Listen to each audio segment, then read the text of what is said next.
जी दोस्तों नमस्कार, good evening, अभिवादन आप सभी को। और दोस्तों आप जानते हैं कि आज हम बात करने जा रहे हैं ईरान और अमेरिका के बीच में संबंधों की, ख़ास तौर पर इस समय जहाँ पर जंगी हालात बन रहे हैं और उनके जो तमाम जहाज़ हैं वो आए हुए हैं इस समय ऑलमोस्ट हमला करने की हालत पर अमेरिका के ईरान पर।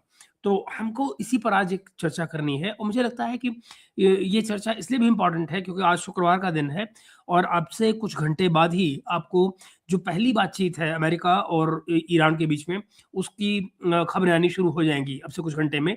और आपको ये पता लगना शुरू हो जाएगा कि दरअसल वो बातचीत कामयाब हुई या नाकामयाब हुई, या कि एक बार फिर से हाथ मिलाकर ये वादा हुआ कि चलो भैया कल परसों फिर मिलेंगे या ऐसा कुछ। लेकिन आने वाले दिनों के लिए ईरान में मौजूद जो अमरीकी हैं, उनको ऑलरेडी ये कह दिया गया है कि वो अपने यहाँ से जितनी जल्दी हो सके किसी भी तरह से बाय रोड टर्की चले जाएँ या आस-पास कहीं ओमान निकल जाएँ, छुट्टी करें अपनी वहाँ से और बाहर निकल जाएँ। और अगर नहीं जा सकते हैं, तो फिर वो किसी भी सेफ जगह पर रहें, बाहर ना निकलें और अपने अपने स्टॉक्स खाने-पीने के जो है वो इकट्ठे कर लें। That means there is something about to happen. At least इस तरह की जो घोषणाएँ हो रही हैं अमेरिका की, उससे तो यही लग रहा है। आइए मित्रों, तो हम चला अपनी बातचीत को शुरू करते हैं और बताते हैं आपको कि दरअसल चल क्या रहा है। दरअसल अमेरिका और ईरान के बीच में आज जो टकराव दिख रहा है, इसे अगर हम सिर्फ एक और मिडल ईस्ट का क्राइसिस कह के छोड़ दें, तो दरअसल एक बड़ी जो तस्वीर है, उसका रुख खो देंगे हम। ये सिर्फ 2 देशों की दुश्मनी नहीं है, ये एक उस अमेरिकी साम्राज्य की परीक्षा है, उस पूरे की पूरी एम्पायर की परीक्षा है, अमेरिकन एम्पायर की, जिसने पिछले 70 साल से दुनिया को ये आदत डाल दी है कि आखिरी फैसला वही करता है, यानी कि अमेरिका करता है। चाहे वो लड़ाई की बात हो, जंग की बात हो या शांति की बात हो या किसी देश के भविष्य की बात हो। फैसले ज़्यादातर आप पाएँगे कि अमेरिका करता है, या कम से कम वो ऐसा इंप्रेशन देता है कि जैसे वही करता हो।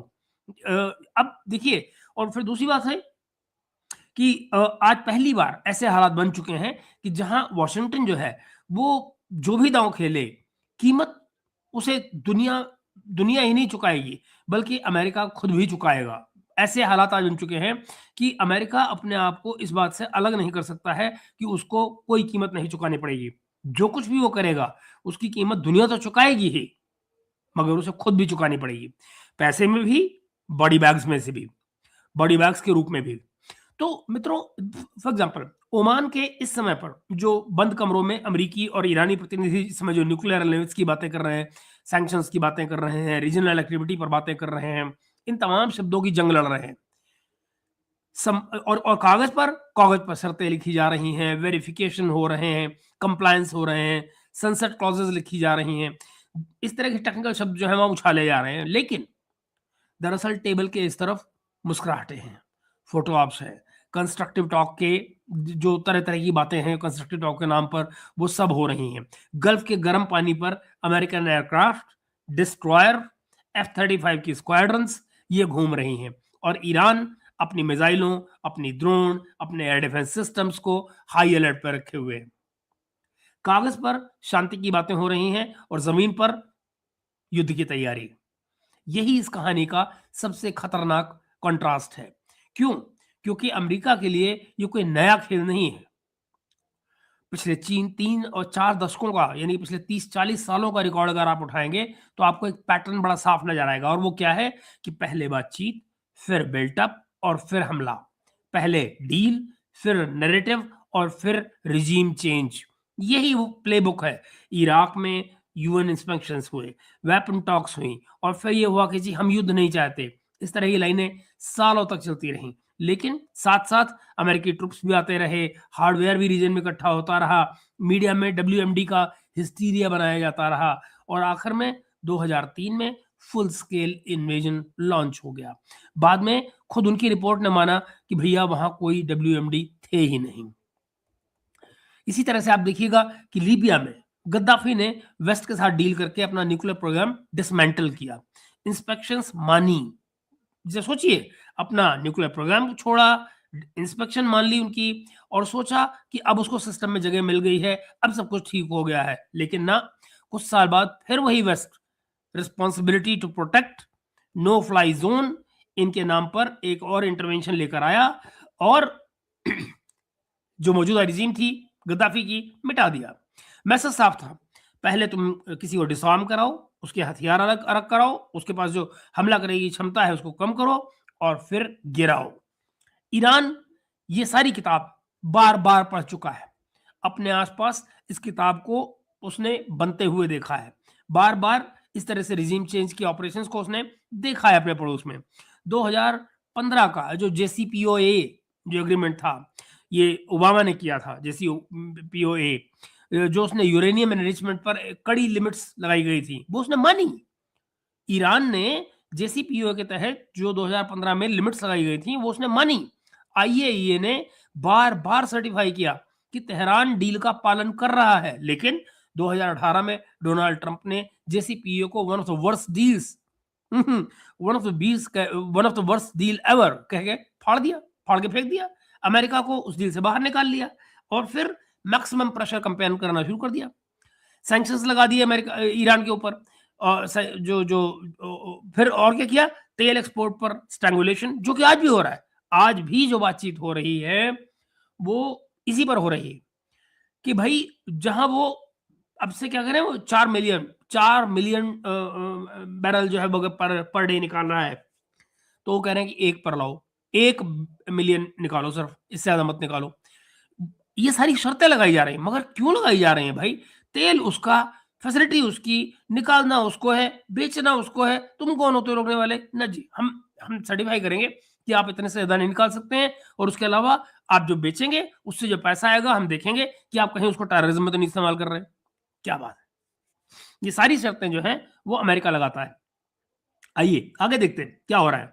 तो क्या हुआ कि उसने वापस ट्रंप ने पहली रिजीम जो उसकी आई थी उसमें उसने एक्सपोर्ट पे स्ट्रैंगुलेशन लगा दिए, सेकेंडरी सैंक्शंस लगा दिए, बाकी देशों को भी डराया कि आप ट्रेड करोगे तो आपके ऊपर भी सैंक्शन लगा दूंगा। यानी जिसने कंप्रोमाइज किया, जिसने भी अमेरिका के साथ मिलकर समझौता किया, उसे कोई इनाम नहीं मिला, उसे वाशिंगटन की राजनीति मिली, उसे बदले में और कुछ नहीं मिला। अब ये वही वाशिंगटन नए दौर की जो बातचीतें हो रही हैं, पिछले आपने देखा पिछली बार भी ओमान में बातचीत चल रही थी, जब वो लास्ट ईयर जब इजराइल ने हमला कर दिया था ईरान के ऊपर बातचीत के दौरान। बातचीत के नया दौर शुरू होने वाला था मंडे को, और सैटरडे को उन्होंने हमला कर दिया था, राइट। अब देखिए, अगर आपको सच में ईरान से क्या कहा जा रहा है, अगर आपको सच में नॉर्मलाइजेशन चाहिए तो सिर्फ न्यूक्लियर नहीं, बैलिस्टिक मिसाइल्स और जो रीजनल आपके इन्फ्लुएंस है उस पर भी बात करनी पड़ेगी। तेहरान का जवाब बड़ा सीधा सा है। तेहरान क्या कर रहा है, न्यूक्लियर वेपन्स पर तो हमने सालों से अपने आप को रोका हुआ है, हम तो सालों से न्यूक्लियर पर कोई काम ही नहीं कर रहे हैं। सुप्रीम लीडर जो खमैनी है उनकी तरफ से कहा गया कि न्यूक्लियर बम के खिलाफ फतवा जो हमारे यहाँ से जारी हुआ है, हमारी पब्लिक पोजीशन है, लेकिन हम बैलिस्टिक मिसाइल्स को एब्सोल्युटली नॉन नेगोशिएबल कहते हैं। उनका जी बिल्कुल हमारे यहाँ न्यूक्लियर बम बनाने का कोई लफड़ा ही नहीं, हमारा हम फतवा जारी करते हैं उसके ऊपर, हमें बनाना ही नहीं है, वो हमारे लिए हमारे खिलाफ है, हमारी नीतियों के खिलाफ है। लेकिन बैलिस्टिक मिसाइल वो कहते हैं ना, ये नहीं मानेंगे, बैलिस्टिक मिसाइल ना बनाए, ये नहीं हो सकता है। क्यों नहीं हो सकता है? क्योंकि उनको अपने आसपास के देशों में खतरा है। उनको लगता है कि अगर ये चले गए, बैलिस्टिक मिसाइल्स हमारे हाथ से चली गई, तो कल को कोई भी गधा घोड़ा चलता फिरता आएगा हमको मारेगा। क्यों? क्योंकि ईरान के पास इस समय पर कोई क्रेडिबल एयरफोर्स नहीं है। ईरान के पास अगर क्रेडिबल एयरफोर्स नहीं है तो उनके पास एक ही चीज है जिससे हम आपको डिफेंड कर सकते हैं, that is their missiles, right. ये खतरा है। तो ये उनकी पब्लिक पोजीशनिंग भी रही है by the way nuclear bombs को लेकर। तो foreign ministry, United nation mission, ये सब खुलेआम बोल रहे हैं कि भाई मिसाइल प्रोग्राम किसी भी तरह के नेगोशिएशंस का हिस्सा नहीं होगा। उनकी नज़र में मिसाइल्स ही वो चीज़ है जो इराक या लीबिया को बनने से बचाती है। ईरान को अगर कोई चीज़ है जो इराक या लीबिया बनने से बचाती है, वो उनकी मिसाइल्स हैं। सामने आने में कोई भी डरता है, सबको मालूम है कि उनकी मिसाइल्स कामयाब हैं। पिछले दिनों आपने देखा उनकी कामयाबी का नतीजा, पिछले साल जब वो इजराइल से उनका जो 12 दिन का जंग था, 12 दिन की उस लड़ाई में आप ये देखिए कि उन्होंने पस्त कर दिया था बेसिकली जो आयरन डोम है उनका, आयरन डोम को उन्होंने पस्त कर दिया था बिल्कुल। बीच में से मिसाइल्स आने लग गई थी, पेनिट्रेशन हो गया था। तो this is how it is. In fact मैं आपको बताऊं दोस्तों, अगर आप पिछली बार 12 दिन का जो जंग था, अगर आप उसको गौर से नोटिस करेंगे तो आप पाएंगे कि ईरान ने दरअसल बहुत सब्र दिखाया था उस टाइम पर। सब्र उस तरीके से दिखाया था कि अगर वो चाहता तो अपनी उन बैलिस्टिक मिसाइल्स का रुख जो है वो बेसिकली अमेरिकन वेसल्स की तरफ मोड़ सकता था, जो कि वहीं गल्फ में खड़े हुए थे। कतर में आपका सेंटकॉम का ऑफिस है कि नहीं? मगर आप और फिर आपने देखा था कि आखिर ईरान के ऊपर जो हमला किया गया वो इज़राइल के अलावा बाद में अमेरिका ने किया। क्यों किया? वो इसलिए किया क्योंकि इज़राइल के पास अपने आप को बचाने की दम बची ही नहीं थी। उनके पास जो एंटी एयर जो उनका एयर डिफेंस सिस्टम था, वो सारे का सारा बैठ गया था। उनका जो आयरन डोम था, वो बैठ गया था। मिसाइलें लगातार अंदर आ रही थीं और वो तगड़ा नुकसान पहुँचा रही थीं। तो इसलिए ये ज़रूरी था कि उस समय पर जैसे भी हो ईरान को रोका जाए, तो ईरान को कहा गया भैया तुम कहीं दाएँ-बाएँ हमारे मार लेना, यू नो बट अभी तो हम तुमको ठोकेंगे। तो ये सारी बातें एक किस्म की शैडो बॉक्सिंग उस टाइम पर हुई थी, है ना? ओके, चलिए तो यहीं से इस करंट क्राइसिस का असली नर्व निकलता है और वो क्या है? एक तरफ है अमेरिका, जिसके पास समझौतों से पीछे हटने का एक डॉक्यूमेंटेड इतिहास है, डॉक्यूमेंटेड इतिहास। अपने अपने खुद ही एग्रीमेंट करेंगे अमेरिकन्स और खुद ही उस एग्रीमेंट से भाग जाएंगे। ये पूरा इतिहास इसका 2015 का जो ईरान डील हुआ था, ये मैं बात कर रहा हूँ उसकी जेसीपीओए की। और उसके अलावा आप देखिए आर्म कंट्रोल्स का जो फ्रेमवर्क है, मिडल ईस्ट में जो पुल आउट का वादा है, हर एक एग्रीमेंट से वो भागते नजर आए आपको आखिरकार। दूसरी तरफ ईरान है जो कि न्यूक्लियर थ्रेशोल्ड के पास खड़ा रहना चाहता है, लेकिन बम नहीं बनाना चाहता है, खुलकर बम नहीं बनाना चाहता है और साथ ही साफ भी कर चुका है कि मिसाइलें उसकी रेड लाइन है, मिसाइलों पर वो कॉम्प्रोमाइज नहीं करेगा। तो अब पिक्चर में रशिया आता है, अब पिक्चर में चाइना आता है। इस तस्वीर में ये 2 कैरेक्टर और ऐड अप हो जाते हैं। अब अगर ये सिर्फ अमेरिका बनाम ईरान वाला मामला होता, तो शायद वाशिंगटन जो है वो पुराने पैटर्न के मुताबिक, जो पुरानी उनकी प्लेबुक है, पुरानी स्क्रिप्ट जो है, उसके मुताबिक एक और सर्जिकल स्ट्राइक करता, लिमिटेड वॉर करता, खतरा मोल ले लेता कोई। लेकिन आज तेहरान अकेला नहीं खड़ा। पिछले सालों में रशिया ने ईरान के साथ कई डिफेंस कोऑपरेशन को एक नई लेवल पर पहुंचा दिया है। अब रिपोर्ट्स हैं दोस्तों इस तरह की कि ईरानियन ड्रोन जो हैं और जो मिसाइल्स हैं वो यूक्रेन के मोर्चे पर रशिया के हाथों में है। ईरानियन ड्रोन्स और ईरानियन मिसाइल्स यूक्रेन के मोर्चे पर रशिया के हाथों में है और बदले में रशियन जो एयर डिफेंस सिस्टम है, जो एडवांस टेक्नोलॉजी है, वो तेहरान के साथ में बांट रहा है, शेयर कर रहा है। इसी तरह से चाइना ने इकोनॉमिक फ्रंट पर ईरान के लिए एक लॉन्ग टर्म तेल की डील खोल रखी है, इंफ्रास्ट्रक्चर में इन्वेस्टमेंट कर रहा है, डॉलर बायपास का जो मैकेनिज्म है उसके जरिए एक पैरेलल लाइफलाइन उसने खड़ी कर दी है। कैसे कि वो जो उनका अपना सिप्स है, सीआईपीएस जो उनका पेमेंट सिस्टम है ईरान का, आप उसने कहा भैया आप यूएस डॉलर में डील ही मत करो, आपको तेल चाहिए आप तेल अपना बेचो, जो पेमेंट आनी है वो सीआईपीएस के जरिए यानी किप्स के जरिए आप कराइए। तो मित्रों इस सारे के सारे में ये पैरेलल लाइफलाइन जो है वो उनके ईरान के लिए खड़ी कर दी है चाइना ने। इसका नतीजा क्या निकला है? इसका नतीजा ये निकला है कि ईरान अब कोई 90s वाला कोई आइसोलेटेड देश नहीं रह गया है, बल्कि जो ऐसा देश नहीं रह गया है ना जो अकेला अमेरिकी ब्लॉकेट झेल रहा है। उसके ऊपर रशिया का हाथ है, उसके ऊपर चाइना का हाथ है, उसके ऊपर चाइनीज और रशियन सिस्टम्स खड़े हुए हैं और उसके हाथ में अब अपने मिसाइल्स और अपने ड्रोन्स का अच्छा खासा भंडार है और उसके पास साथ में और उसके हाथ में अपने मिसाइल्स भी मौजूद हैं। तो रिपोर्ट्स क्या बता रही हैं? रिपोर्ट्स बता रही हैं कि ईरान को S-400, जरा सुनिए गौर से, ईरान को रशियन S-400 और चाइनीज HQ सीरीज जैसे long range air defence systems की सप्लाई मिली है। यानी पिछले दिनों जो आपने देखा होगा, पिछले दिनों इस तरह की खबरें आई थी कि रशियन जो सप्लाई जो एयरक्राफ्ट हैं उनके जो बड़े वाले जहाज हैं, मालवाहक जहाज जो हैं, वो लगातार ईरान आए थे। तो अब पता ये लगा है कि दरअसल उन्होंने ईरान के एयर डिफेंस सिस्टम को खड़ा कर दिया है वापस। और ये ऐसे हैं सिस्टम्स जो कि 400 किलोमीटर तक टारगेट एंगेज कर सकते हैं। यानी आप किसकी बात कर रहे हैं? S-400 की। बेसिकली S-400 ही एंगेज करेगा ना इतनी दूरी तक और एक साथ दर्जनों एयरक्राफ्टों को, मिसाइलों को ट्रैक करने की, एंगेज करने की ताकत रखते हैं, कैपेसिटी रखते हैं। तो ये खाली एक वेपन सिस्टम नहीं है दोस्तों, ये गेम चेंजर है क्योंकि अब तेहरान के ऊपर आसमान उतना भी खुला नहीं है जितना 2003 में बगदाद के ऊपर था। इस बात को समझने की जरूरत है। नीचे जमीन पर जरा समझिए, नीचे जमीन पर ईरान का जो मिसाइल आर्सेनल है वो खुद में एक डिफेंस एक तरह का डिटरेंट आर्किटेक्चर बन चुका है। सहाब, जुल्फ़िकार, सेजल, ये नाम हैं उनकी मिसाइलों के, खुरमशार।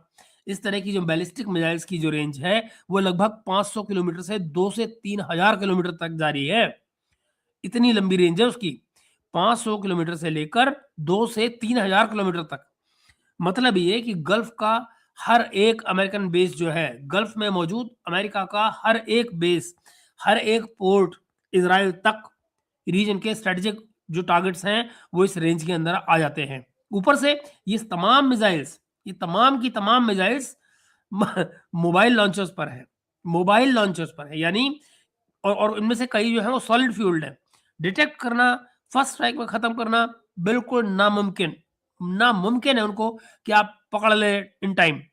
और फिर क्या आते हैं, फिर आते हैं ड्रोन्स, वही ड्रोन्स जिसका स्वाद यूक्रेन में नेटो ने चखा है, यानी सस्ते ईरानियन ड्रोन्स वहां करोड़ों अरबों के एयर डिफेंस सिस्टम्स और इंफ्रास्ट्रक्चर को चैलेंज कर रहे हैं। और यही असिमेट्री जो है वो गल्फ में अमेरिका के लिए इस समय नाइटमेयर बनी हुई है। डर लग रहा है अमेरिका को इससे।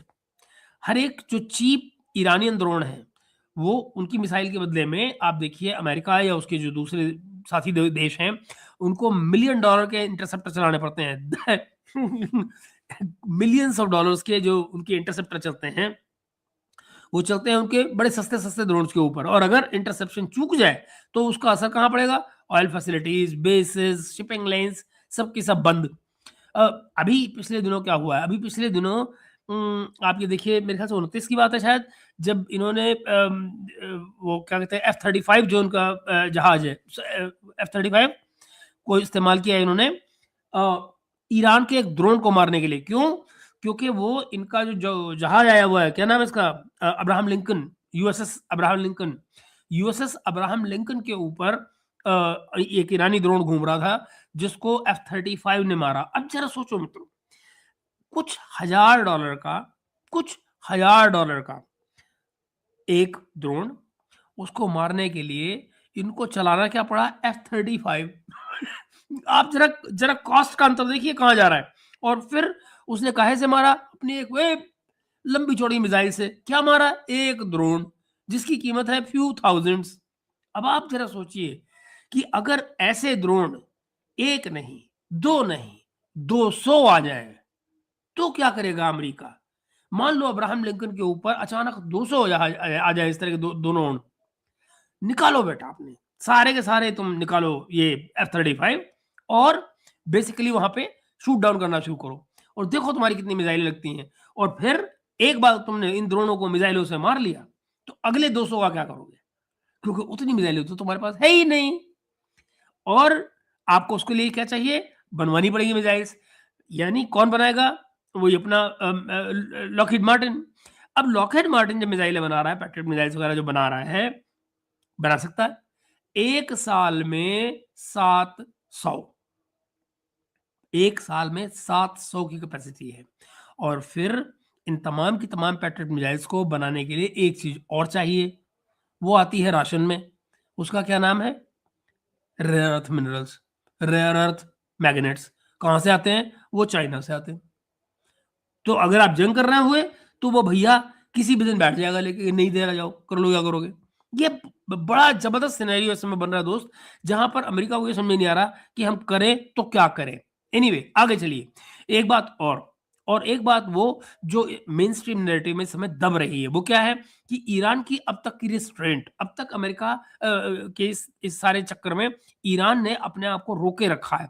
जब मैंने आपको पिछले साल की बात बताई थी 12 दिन वाली, कि उसमें भी ईरान के अंदर में इजराइल ने बहुत डीप स्ट्राइक किए थे, न्यूक्लियर साइट्स पे हमले किए थे अमेरिका के साथ मिलकर, और तमाम मिसाइल डिपो पर हमले किए थे।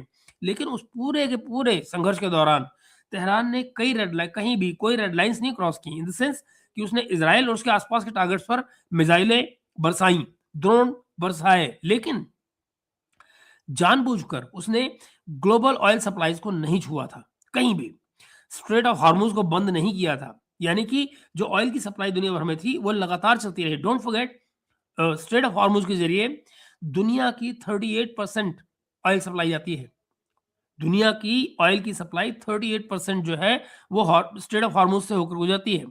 और जो अमेरिकन एसेट्स हैं, उन पर भी उसने अपने आप को बहुत लिमिटेड रखा था स्ट्राइक करने में।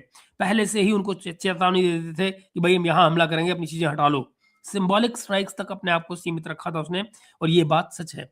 जैसे कतर में जो अमेरिकन बेस पे उन्होंने हमला किया था, तो पहले से बता दिया था कि भई हम मिसाइल अटैक करने जा रहे हैं इस एयर बेस के ऊपर, अगर आपका अपना यहाँ पर कुछ है, तो हटा लीजिए।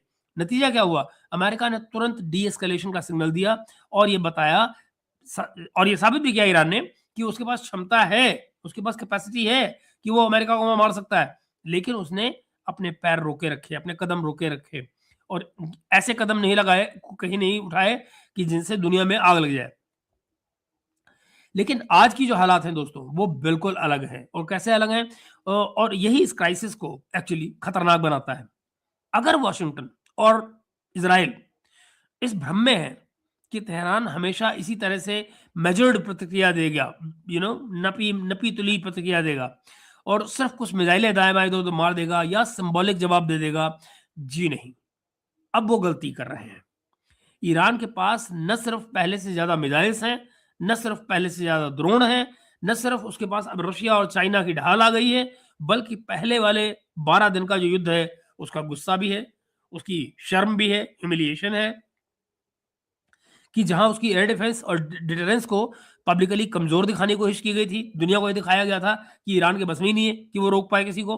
तो अगली बार, और ईरान ने बात बड़ी खुलकर बार-बार कही है, अगली बार अगर जो हालात हैं वो उस मुकाम पर एक बार फिर पहुंचते हैं जहां तेहरान को ये लगे कि उसके यहाँ रिजीम चेंज की कोशिश हो रही है या उसकी कोर कैपेबिलिटीज पर एग्जिस्टेंस का खतरा है, तो बहुत मुमकिन है कि वो अपनी पुरानी रिस्ट्रेंट को साइड पर रख दे और इस बार वो मिसाइलें सिर्फ इजराइल या सिंबॉलिक अमेरिकन टारगेट्स में नहीं, बल्कि सीधे गल्फ की शिपिंग लेन्स पे, रीजनल जो बेसिस हैं अमेरिका के, उन पर, ग्लोबल एनर्जी सिस्टम पर निशाना साधे। याद रहे दोस्तों, जब आप किसी की जिंदगी पर उसके होने न होने पर सवाल उठा देते हैं, जब आदमी को ये लगे कि भैया अब मुझे मरना ही है, तो वो मरने से पहले फिर जो नुकसान किसी का कर सकता होगा, वो ज़रूर करेगा। उस समय पे क्या हुआ था पिछले साल? 12 दिन की जो कंट्रोल्ड वॉर नहीं, बल्कि वो पूरी व्यवस्था के लिए इस बार जो बनेगा, वो ओपन एंडेड शॉक हो जाएगा, बहुत बड़ा शॉक होगा, अगर ऐसा होता है। तो इस मिलिट्री इक्वेशन को आप ज़रा एक बार, और मैं अब आपको सिनेरियो पेश कर रहा हूँ, ज़रा देखिए। अगर आप इस तमाम मिलिट्री इक्वेशन को स्ट्रेट ऑफ हॉर्मुज़ में उसके साथ जोड़िए, और हॉर्मुज़ को सिर्फ एक पतली समुद्री गली मत मानिए, बल्कि उसको एक ग्लोबल एनर्जी सिस्टम की नाड़ी मानिए। तो एस्टिमेट के मुताबिक दोस्तों, दुनिया का लगभग 20% ऑयल और बहुत बड़ा हिस्सा एनर्जी का, एलएनजी, इसी चोक पॉइंट से गुजरता है। जो टोटल कैपेसिटी बनती है वो है रफली 38% की। ईरान के पास में फुल नेवल सुप्रीमेसी चाहे ना हो, ईरान के पास में चाहे फुल नेवल सुप्रीमेसी ना हो, लेकिन इतनी कैपेबिलिटी जरूर है कि वो इस इलाके में समुद्र में माइंस बिछा सकता है। माइंस यानी anti ship mines, fast boats को वहां लगा सकता है, ड्रोन को इस्तेमाल कर सकता है, और सिर्फ धमकियों के जरिए इस स्ट्रेट को अनसेफ बना सकता है, जिससे इंश्योरेंस की कॉस्ट बढ़ जाएगी। यहाँ पे कोई भी आपको जहाज अगर जो यहाँ से गुजर रहा होगा, उसका जो इंश्योरेंस है वो इतना महंगा कर सकता है या जाने से ही मना कर सकता है कि उसे किसी तरह की जरूरत नहीं है उस केस में कि वो हर एक टैंकर पर अटैक करे।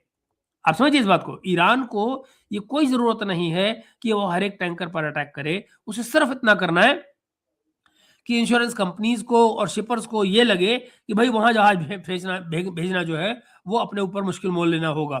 अगर ये जो गल्फ हॉर्मुज़ जो है, अगर ये कुछ हफ्तों के लिए भी सीरियसली डिसरप्टेड हो जाता है, बंद हो जाता है, तो सबसे बड़ा झटका किसको लगेगा? सबसे बड़ा झटका लगेगा एशिया को।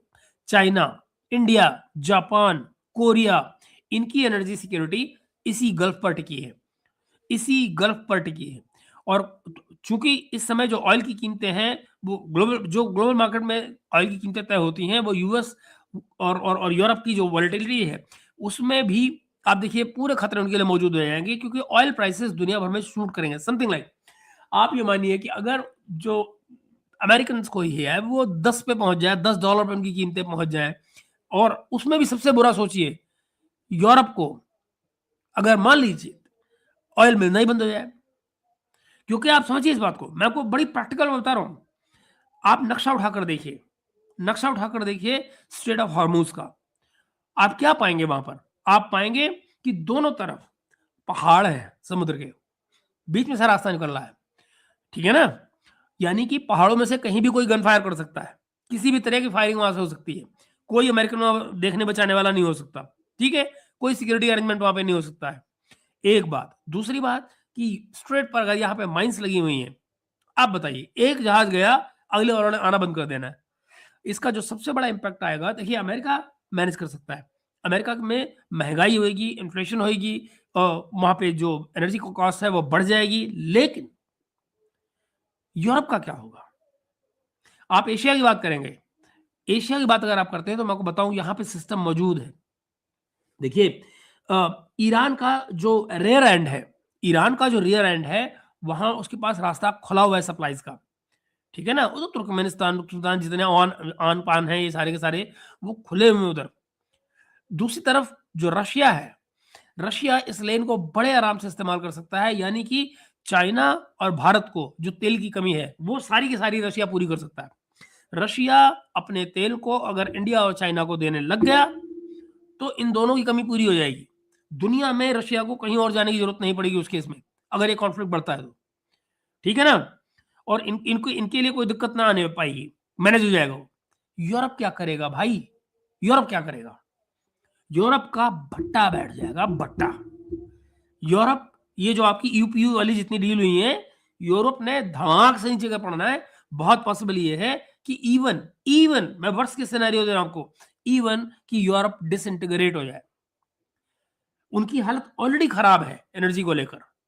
और अगर ये क्राइसिस बढ़ जाता है, स्ट्रेट ऑफ हॉर्मुज जो है उसको रोक देता है ईरान, जो को रोक सकता है, वो कह रहा है। और बाय द वे वो क्यों ना कहे, ये भी एक सवाल है। क्यों ना कहे? अल्टीमेटली आप उसकी जिंदगी पे बने हुए हैं यार, उसको बेचारे को मतलब एग्जिस्टेंस का खतरा है अपने। तो वो ये जो गेम है इसको जरा गौर से समझने की जरूरत है मित्रों। आगे चलिए मैं आपको लेकर चलता हूं। तो अगर ये स्ट्रेट कुछ हफ्ते के लिए गंभीर रूप से डिसरप्ट हो जाए तो सबसे बड़ा झटका एशिया को लगेगा। चाइना, इंडिया, जापान, कोरिया, इनकी एनर्जी सिक्योरिटी ये सब की सब गल्फ पर टिकी है। लेकिन ऑयल की कीमत ग्लोबल मार्केट में तय होती है और अमेरिका और यूरोप इससे बच नहीं सकते। ठीक, स्पाइक्स आएंगे, इन्फ्लेशन होगा, फाइनेंशियल मार्केट्स की वॉलेटिलिटी आएगी और ये सब कुछ वाशिंगटन और यूरोपियन यूनियन तक पहुंच सकता है। यूरोप के लिए जैसा मैंने आपसे कहा, ये बहुत ज्यादा पेनफुल है क्योंकि यूक्रेन वॉर के बाद में वो पहले ही रशियन गैस नहीं मिलती है, उसकी वजह से मुसीबत झेल रहा है वो। और अगर मिडिल ईस्ट से आने वाला ये जो ऑयल है, एलएनजी भी हिल गया जो जा रहा है, तो यूरोपियन इंडस्ट्री के लिए ये नया 1973 हो सकता है। इस बार किसी अरब ऑयल एम्बार्गो की वजह से नहीं होगा। वो तो 73 का आपको याद है ना, सऊदी ने लगाया था एम्बार्गो। लेकिन दोस्तों अब वो नहीं होगा, बल्कि अब उस क्योस की वजह से जो कि खुद वेस्ट ने कई दशक से रीजन में क्रिएट कर रखा है, उसकी वजह से फंसेगा।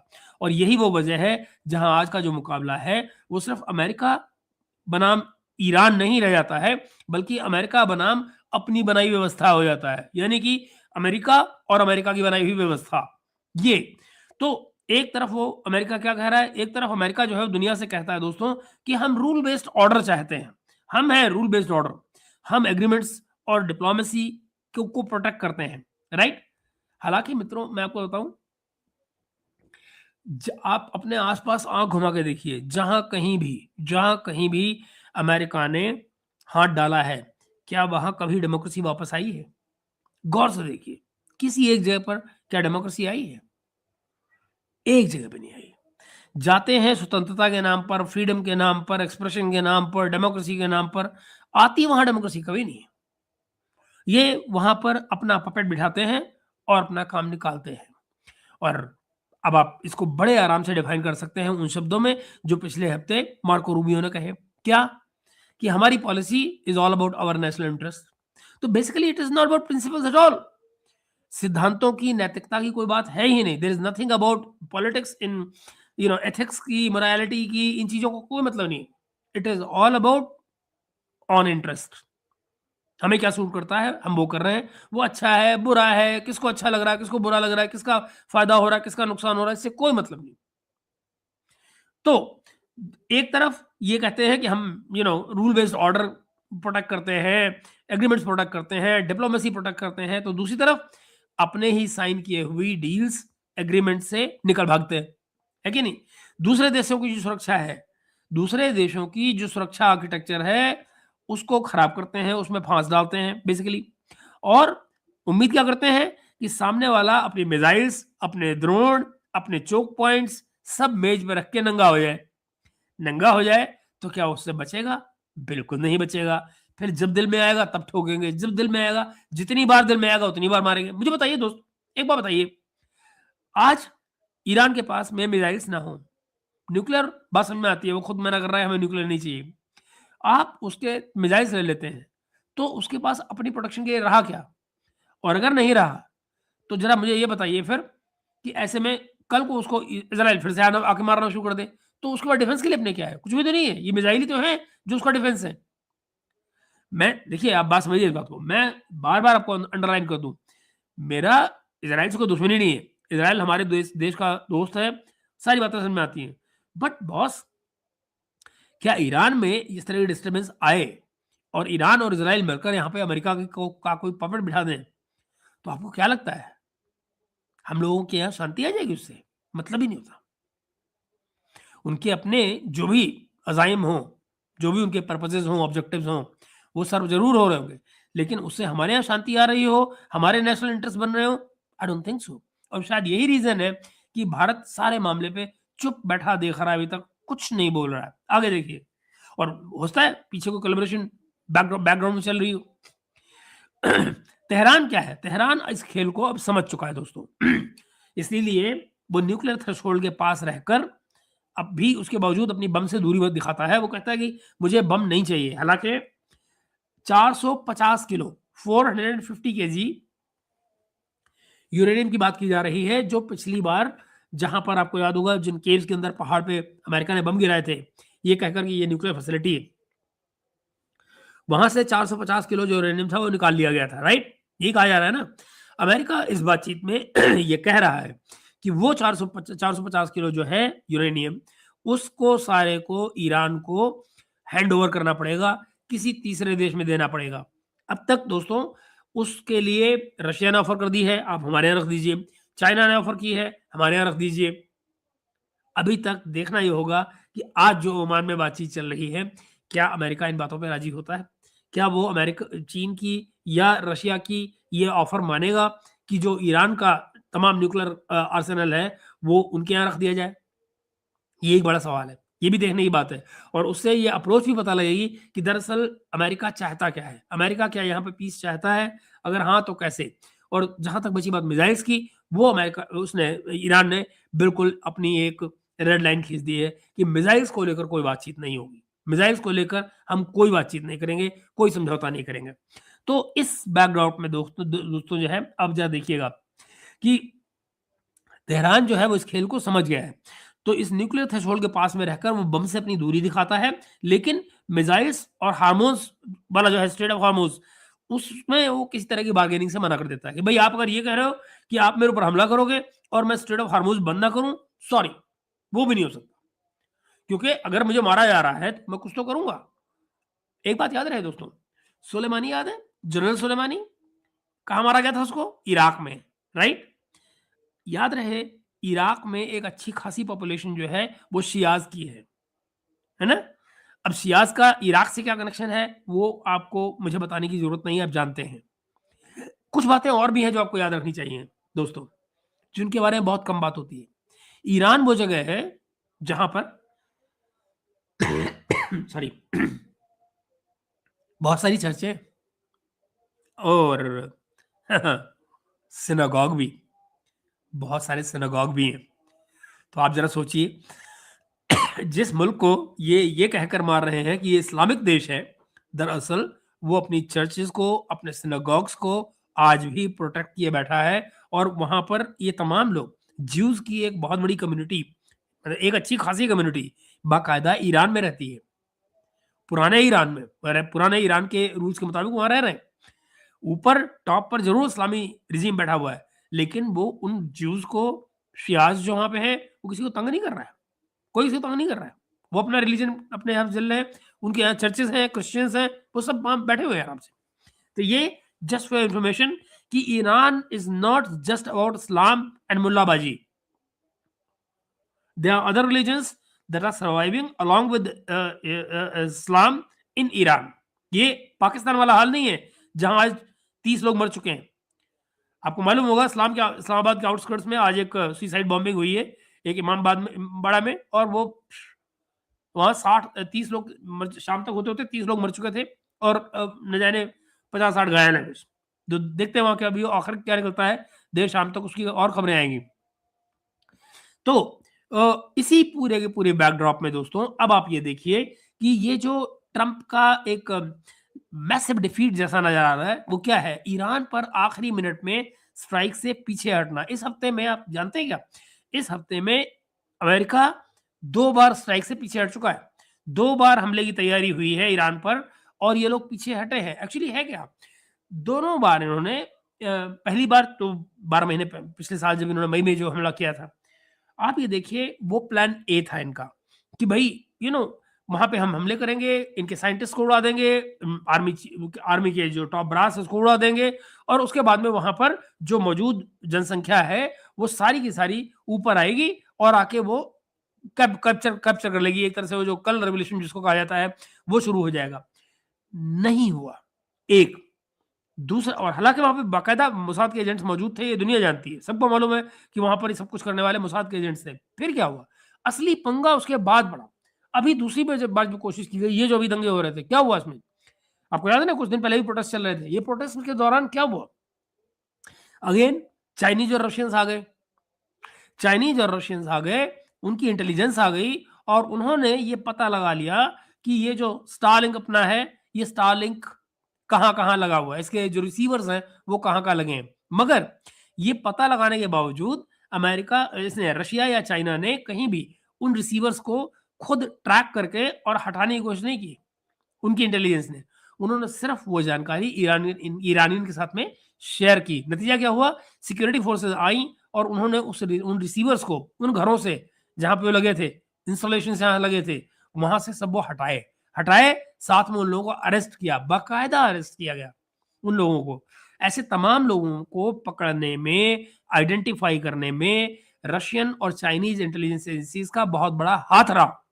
और इसीलिए आपने अभी से देखा होगा कि बजाय कोई कोई हमला होने से पहले ही चाइना ने जो अमेरिकन इस समय जो वॉरशिप्स आके लग रहे हैं गल्फ में, उनकी तमाम टोपोग्राफी कहाँ पर है वो कहाँ नहीं, उनकी जो लोकेशन है उसके तमाम सैटेलाइट पिक्चर्स, लोकेशंस, जीपीएस सब ईरान भेज दिए कि भैया ये लोग ये रहे, यहाँ बैठे हैं, यहाँ यहाँ है, ये इनकी लोकेशंस है।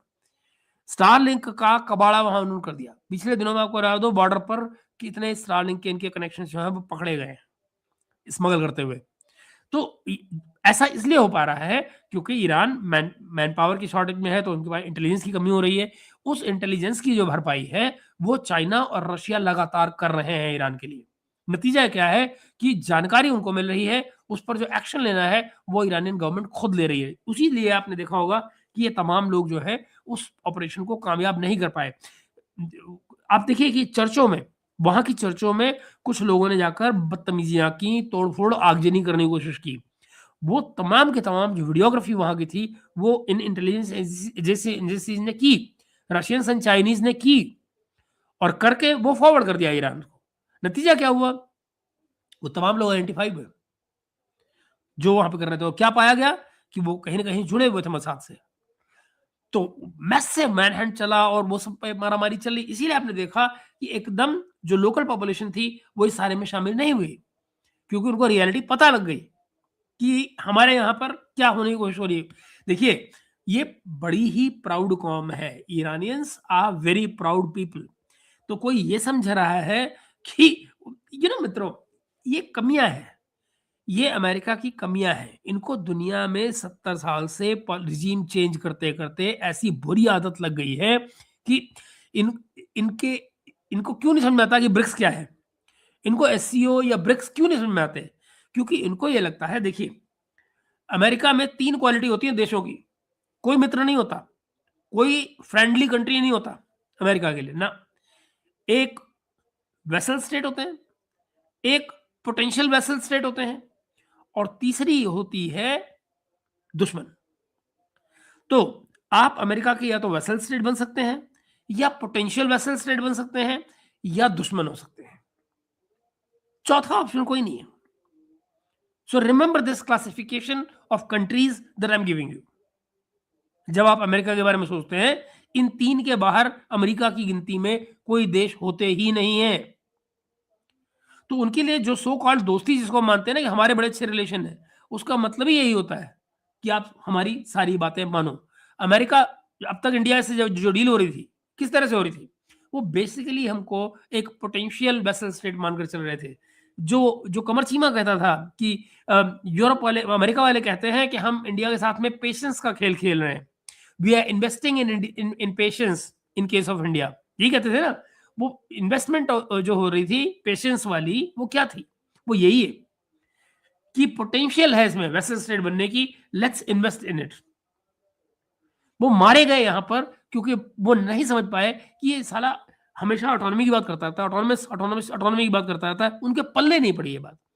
उनको नहीं मालूम कि ऐसा कैसे होता है कि ये ब्रिक्स के इतने सारे कंट्रीज हैं, ये कोई एक दूसरे में कब्जा करने की बात ही नहीं करता।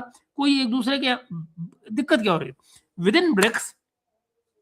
कोई ये बात नहीं कर रहा है कि भाई तुम्हारे यहाँ सिस्टम कैसे चल रहा है, तुम्हारे एडमिनिस्ट्रेशन का सिस्टम क्या है, तुम्हारे यहाँ डेमोक्रेसी है कि नहीं है, तुम्हारे यहाँ फ्रीडम ऑफ एक्सप्रेशन है कि नहीं है। नहीं भैया, वो कह रहे हैं यार अपन दुकान चलाने आए हैं, हम यहाँ एक साथ बैठे हुए हैं, ये बताओ धंधा कैसे कर सकते हैं। आपस का काम बढ़ाना है, आपस का बिजनेस बढ़ाना है, बिजनेस बढ़ाने के लिए बताओ क्या कर सकते हैं। इसमें ये बताओ कि आपको पेमेंट की कहाँ दिक्कत आ रही है, उसके लिए कोई रास्ते निकालते हैं। इस तरह की बातें हो रही हैं और यही कारण है कि चूंकि ये वो जो सारा तारतम्य है, ये अमेरिकन समझ में नहीं आ रहा। उनको तो ये समझ में आता है कि भाई या तो वेसल स्टेट बनो या वेसल स्टेट बनने लायक बनो और या दुश्मनी कर लो। तो आप समझ रहे हैं ब्रिक्स से उनकी दिक्कत क्या है। और डर क्या लगता है?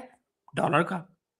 डॉलर का कि अगर ईरान जो है वो 4 मिलियन निकालने लग गया तेल पर डे का, और वो डॉलर डॉलर के अलावा किसी और करेंसी में बिक रहा है, तो भाई बहुत बड़ी तो आमदनी हो रही है ईरान को। अगर ऐसा होने लग गया और खुल के होने लग गया, तो डॉलर कहाँ जाएगा? ये इशू है ना। लड़ाई गुरु और कुछ नहीं है। सारी की सारी लड़ाई घूम रही है दौलत के आसपास, इकोनॉमी के आसपास, डॉलर के आसपास, पैसे के आसपास। ये है किस्सा।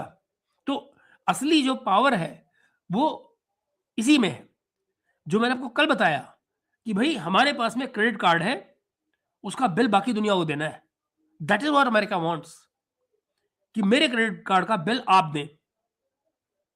ऐसा है। आइए और आगे बात करते हैं।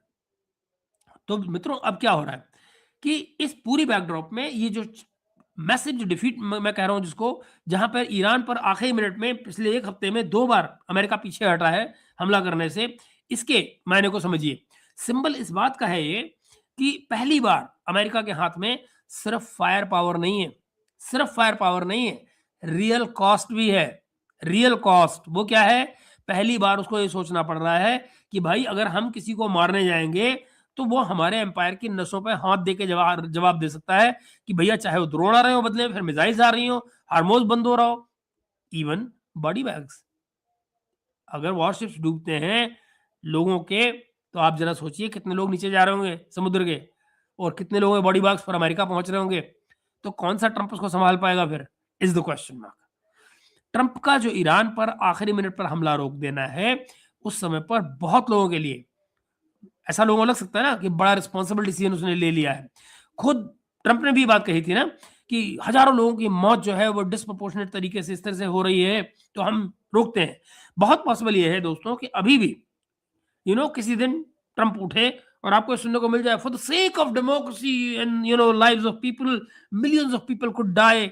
मैंने कहा नहीं, ईरान पे हमला नहीं होगा।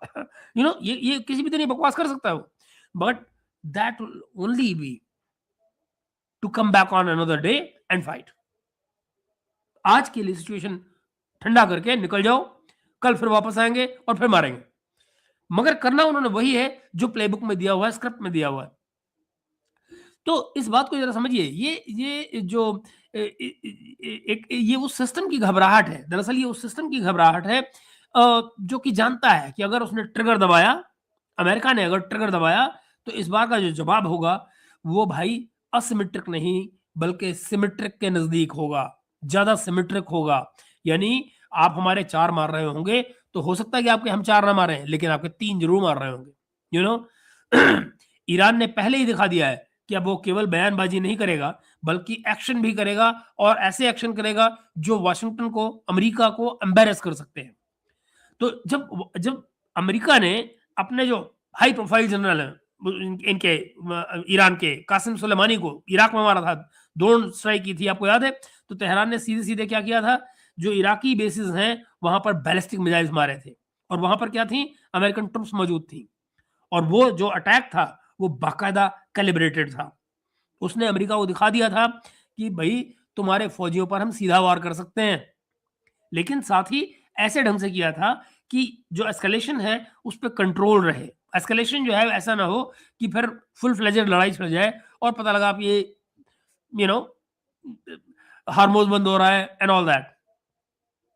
बेसिकली मैसेज था कि अगर आप हमारी लीडरशिप को मारने के लिए जाएंगे, जिसकी कोशिश इस बार भी करने जा रहे हैं, अभी भी करेंगे, तो लीडरशिप को मारने जाएंगे तो हम जवाब देंगे, और अगर तुम ईरान के अंदर फुल फ्लेजेड बम्बार्डमेंट करोगे तो हम फिर गल्फ में और उसके बाहर भी जो तुम्हारी नसें हैं उनको हम काटेंगे, उन नसों पर भी हम हाथ रखेंगे। ट्रंप के दौर में एक तरफ तो ये खुली धमकियां थी दोस्तों, we are ready to strike Iran again, इस तरह की बातें। तो दूसरी तरफ वही फिर जो एडमिनिस्ट्रेशन है ट्रंप का, वो न्यू स्टार्ट जैसी जो आर्म्स कंट्रोल समझौते जो हैं उनको कमजोर करता भी नजर आया, आईएनएफ ट्रीटी को मरने देता है, और फिर हर तरफ एक ऐसी दुनिया बनाता रहता है जिसमें अमेरिका को किसी लीगल इंस्टीट्यूशनल लिमिट में बंधा हुआ महसूस ना हो, ऐसा लगे जैसे वो सब कुछ कर सकता है जो वो करना चाहता है, किसी की कोई रोक नहीं है। और यही वजह है दोस्तों कि बहुत से जो एक्सपर्ट्स हैं वो इसको अब एम्पायर ऑफ केओस कह रहे हैं, एम्पायर ऑफ केओस का नाम दे रहे हैं। यानी कि एक ऐसा साम्राज्य जो स्थिरता से नहीं बल्कि एक नियंत्रित अव्यवस्था से निकलता है, नियंत्रित अव्यवस्था से ताकत निकालता है, कभी वॉर ऑन टेरर के नाम पर तो कभी डेमोक्रेसी के प्रमोशन के नाम पर, और आज ये जो रूल बेस्ड ऑर्डर है उसके नाम पर। यानी मिडिल ईस्ट से जो पुल आउट है उसकी कहानी भी इसी डबल गेम का हिस्सा है, इससे अलग कुछ नहीं है, ये उसी डबल गेम का हिस्सा है। वॉशिंगटन सालों से ये बात कह रहा है, अमेरिका सालों से बात कह रहा है कि वो इस रीजन से अपनी मिलिट्री प्रेजेंस कम करना चाहता है, लेकिन at the end of endless Wars वो एंडलेस वॉर कब होंगी पता नहीं। जमीनी हकीकत क्या है? जमीनी हकीकत ये है कि बेसिस बने रहते हैं, कैरियर्स आते जाते रहते हैं, और फिर जो वेपन डील्स हैं, प्रॉक्सी नेटवर्क्स हैं, वो भी चलते रहते हैं। अगर सच में आप ये देखिए, और मैं आपको इसका उदाहरण दूं, अमेरिका एक और उदाहरण है, ईरानियन मिसाइल्स को लेकर जब यूथियों ने यमन पे जब उन्होंने हमला किया था, और यूथिये जो हुती है वो जवाब दे रहे थे, आपको याद है इनके 2 F-18 क्या थे, वो F-18A जो हॉर्नेट्स थे इनके, वो समुद्र में चले गए थे। वो कैसे चले गए थे, कभी सोचा? क्योंकि वो इतनी मिसाइलें आ रही थी कि उनको डेक पर दाएं बाएं भाग रहे थे इधर उधर, और वो भागने के चक्कर में समुद्र में गिर गए थे। 2 गिरे थे सीधे, तो 2 या 3 गिरे थे बल्कि। सो आप ये जमीनी हकीकत है जो मैंने आपको बताई कि वेपन्स डील होती रहती है, प्रॉक्सी नेटवर्क चलते रहते हैं, ऑल दैट। अगर सच में अमेरिका जो है वो मिडिल ईस्ट से निकलना चाहता तो उसे इजराइल, सऊदी अरब, यूएई और ये जो तमाम गल्फ की जो मोनार्कीज हैं उनके साथ में अपना जो सिक्योरिटी आर्किटेक्चर है उसको फंडामेंटली बदलना पड़ जाता, लेकिन ऐसा नहीं हुआ। इसीलिए आज की हालत में मित्रों, अमेरिका एक टाइम पर 2 बातें कर रहा है। क्या कर रहा है? कि हम पीछे भी हटना चाहते हैं, तो कहते हैं हम पीछे हटना चाहते हैं, लेकिन दूसरी तरफ क्या कहता है हम आखिरी आर्बिट्रेटर भी तो हैं, आखिरी आर्बिट्रेटर भी तो हम ही तो फैसला करेंगे। ये कंट्राडिक्शन जब तक मैनेज नहीं होगा, ये कंट्राडिक्शन जब तक मैनेज हो गया, तब सामने वाले जो एक्टर थे वो कमजोर थे। जब तक अमेरिका ये कर पा रहा था, सामने वाले जो कमजोर थे बेचारे, इकोनॉमी कमजोर थी, मिलिटरीली कमजोर थे, जब दिल में आया ठोक दिया वाली बात थी। उदाहरण के लिए इराक का काम देखिए, लीबिया का देखिए, फ्रैक्चर्ड सीरिया को देख लीजिए आप। लेकिन जैसे जैसे रशिया और चाइना जैसे प्लेयर्स ने ईरान के साथ मिलकर एक ऑल्टरनेटिव नेटवर्क खड़ा किया, तो ये मॉडल टूटने लग गया। यानी रशिया, चाइना और ईरान का ये जो ट्रायंगल है, ये किसी फॉर्मल अलायंस की तरह नेटो जैसा चाहे आपको नजर ना आए, मगर जमीन पर जो उसके इफेक्ट है, जो उसका असर है, वो बड़ा साफ नजर आ रहा है। यूक्रेन की लड़ाई ने इस रिलेशन को, इस संबंध को, इस रिश्ते को और ज्यादा मजबूत कर दिया है।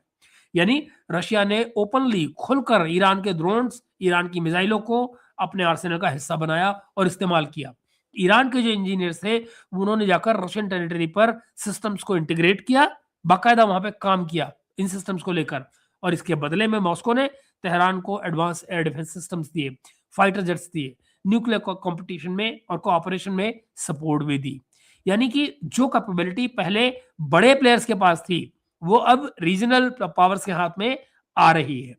चाइना ने दूसरा मोर्चा संभाल लिया। चाइना ने क्या किया?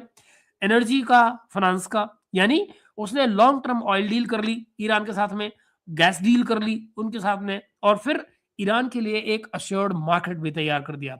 बेल्ट एंड रोड वाला जो इनिशिएटिव है उसका, उसके इंफ्रास्ट्रक्चर के लिंक बना दिए। पेमेंट को धीरे धीरे डॉलर से हटा के ऑल्टरनेटिव जो करेंसीज हैं उनमें ले आए और दूसरे अरेंजमेंट करने शुरू कर दिए। इसके दो बड़े असर हुए।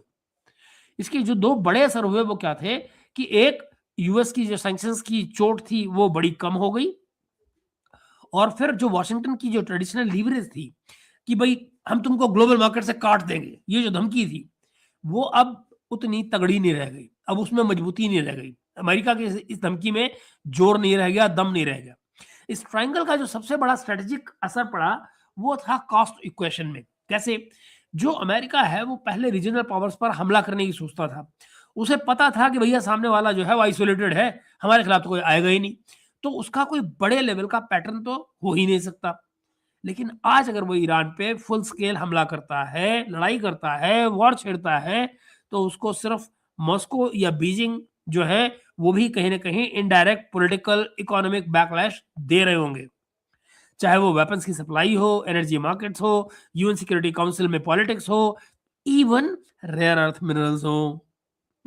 हर जगह अमेरिका को रेजिस्टेंस का खतरा दिखाई देता है, और यही कारण है कि ट्रंप का जो ये ईरान पर स्ट्राइक करने का डिसीजन है, उससे वो बार बार पीछे हट जा रहा है। या इवन बाइडेन और ट्रंप दोनों के दौर में आप देखिए तो बार बार देखा गया है कि ये आखिरी मौके पे आके कहते हैं अभी अल्टरनेटिव खुले हैं, हम लड़ाई नहीं चाहते हैं, हम लोगों के को नहीं मारना चाहते हैं, बेकसूरों को नहीं मारना चाहते हैं, एंड ऑल दैट क्रैप, ये तमाम बातें कोई पीस लविंग, शांति प्रिय बातें नहीं है दोस्तों।